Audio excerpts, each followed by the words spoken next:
അസ്സലാമു അലൈക്കും വറഹ്മത്തുള്ളാഹി. പ്രിയപ്പെട്ട വിദ്യാർത്ഥികളെ, 7ാം ക്ലാസ്സിലെ ഫിഖ്ഹിലെ 2ാമത്തെ ചാപ്റ്ററാണ് ഇന്ന് ചർച്ച ചെയ്യുന്നത്.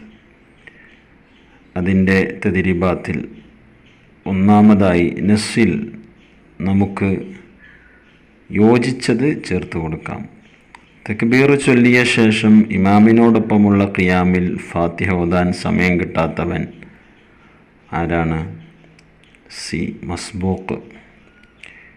തക്ബീർ ചൊല്ലിയ ശേഷം ഖിയാമിൽ ഫാത്തിഹ ഓതാൻ സമയം ലഭിച്ചവൻ അതാരാണ്?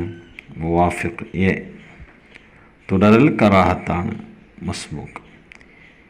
ഇനി നുകമ്മിൽ ഒട്ട ഭാഗം പൂരിപ്പിക്കാം. തക്ബീർ ചൊല്ലിയ ഉടനെ മസ്ബൂക്ക് ഫാത്തിഹ ഓതുകയാണ് വേണ്ടത്. 2. ഇമാമിനോടൊപ്പം റുകൂഅ് ലഭിച്ചാൽ മസ്ബൂക്കിന് റക്അത്ത് ലഭിക്കും. 3. ഖുർആൻ നിയമമനുസരിച്ച് ഓതാൻ അറിയാത്തവൻ ഇമാമത്ത് നിൽക്കാൻ യോഗ്യനല്ല. 4.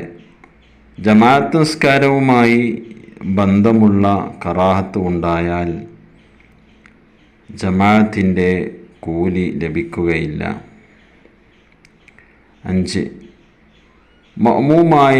മഅ്മൂമായി ഒരാൾ മാത്രമേ ഉള്ളൂ എങ്കിൽ ഇമാമിൻ്റെ വലതുഭാഗത്ത് അടുത്തായി നിൽക്കണം. 6. മുബ്തദിഅ, ഫാസിഖ് തുടങ്ങിയവരെ തുടരൽ കുട്ടി തുടങ്ങിയവരെ തുടരൽ കറാഹത്താണ്. ജമാഅത്തിൽ സഫുകൾക്കിടയിൽ 3 മുഴത്തിലധികമുണ്ടാവൽ കറാഹത്താണ്. 8. നിസ്കാരത്തിനിടക്ക് ഇമാം യോഗ്യനല്ല എന്ന് വ്യക്തമായാൽ, ഇമാമത്ത് നിൽക്കാൻ യോഗ്യനല്ല എന്ന് വ്യക്തമായാൽ നിസ്കാരം മുറിച്ച് വീണ്ടും നിസ്കരിക്കണം. അടുത്തത് തഖ്സീസ്. ഈ പാഠത്തിൽ നിന്ന് 5 ചോദ്യങ്ങൾ നിർമ്മിച്ച് ഉത്തരം എഴുതുക. 5 ചോദ്യങ്ങൾ ഉണ്ടാക്കണം. 1. ആരാണ് മുവാഫിഖ്? ജവാബ്: തക്ബീർ ചൊല്ലിയതിന് ശേഷം ഇമാമിനോടൊപ്പമുള്ള ഖിയാമിൽ ഫാത്തിഹ ഓതാൻ സമയം കിട്ടിയവൻ, അവനക്കാണ് മുവാഫിഖ് എന്ന് പറയാം. 2. ആരാണ് മസ്ബൂക്ക്? ഇമാമിനോടൊപ്പമുള്ള ഖിയാമിൽ ഫാത്തിഹ ഓതാൻ സമയം കിട്ടാത്തവൻ. 3. വജ്ജഹത്ത് ഓതിയതു കാരണം മുവാഫിഖിന് ഫാത്തിഹ പൂർത്തിയാക്കാൻ കഴിഞ്ഞില്ലെങ്കിൽ എന്തു ചെയ്യണം?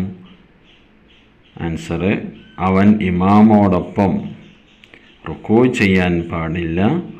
ഫാത്തിഹ ഓതി തീർക്കൽ നിർബന്ധം. 4. മസ്ബൂക്ക് തക്ബീർ ചൊല്ലിയ ഉടനെ ഓതണം ഏത്?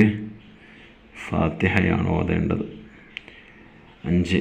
മസ്ബൂക്ക് അറിയാതെ വജ്ജഹത്തു അഊദു ഓതിപ്പോയാൽ എന്തു ചെയ്യണം?